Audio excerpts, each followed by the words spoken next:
24 ঘন্টা না পেরোতেই রংপুরে অবসরপ্রাপ্ত স্কুল শিক্ষক গণপতি চক্রবর্তী জুয়েল ও তার স্ত্রী সন্তান সহ 4 জনকে হত্যার রহস্য উদ্ঘাটন করেছে পুলিশ। দুপুরে এক প্রেস ব্রিফিংয়ে মহানগর পুলিশ কমিশনার জানান, বৃহস্পতিবার শেষ রাতের দিকে গণপতি চক্রবর্তী নির্মাণাধীন বাড়ির ছাদে ইয়াবা সেবন করছিল প্রতিবেশী মুগ্ধ দাস ও সিদ্ধার্থ দাস।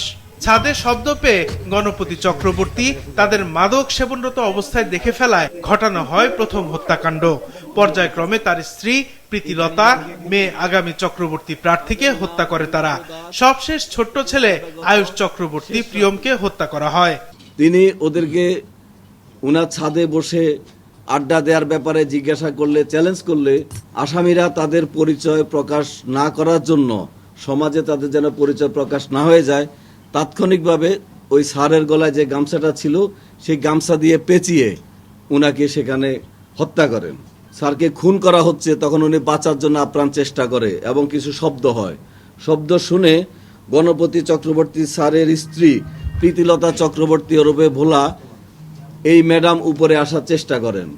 উপরে আসার সময় ওই 2 জন খুনি পুরনেটা গামছা পেঁচিয়ে উনাকে সিঁড়ির মধ্যে হত্যা করেন। প্রার্থী চক্রবর্তীকে তারা খুন করে গামছা পেঁচিয়ে। নিচে যাওয়ার পরে ছোট ছেলেটা, যার কথা বললে আমি আবেগপ্রবণ হয়ে যাই, রংপুর জেলা স্কুলের 5ম শ্রেণীর ছাত্র প্রিয়ম, সেই প্রিয়মকে তারা গলায় কাপড় পেঁচিয়ে হত্যা করে এবং এক পর্যায়ে একটা বালিশ চাপা দিয়ে হত্যা করে। হত্যাকাণ্ডের পর তারা ঘরে লুটপাট ও ইয়াবা সেবন করে। মূলত লুটের সূত্র ধরেই প্রতিবেশী 2 তরুণকে শনাক্ত করা হয়েছে বলে জানান তিনি। একটা চুড়ি পেয়েছি আমরা, একটা চুড়িকে আগুন দিয়ে টেস্ট করানো হয়েছে, এটা গোল্ড নাকি গোল্ড না। তার মানে যে গোল্ডের ব্যাপারে অভিজ্ঞ সেরকম লোক এখানে জড়িত থাকতে পারে। এইসব তথ্য উপাত্ত বিশ্লেষণ করে আমরা আমাদের কাজে অগ্রগতি হয়েছে এবং আমরা আসামি গ্রেপ্তার করতে সক্ষম হয়েছি।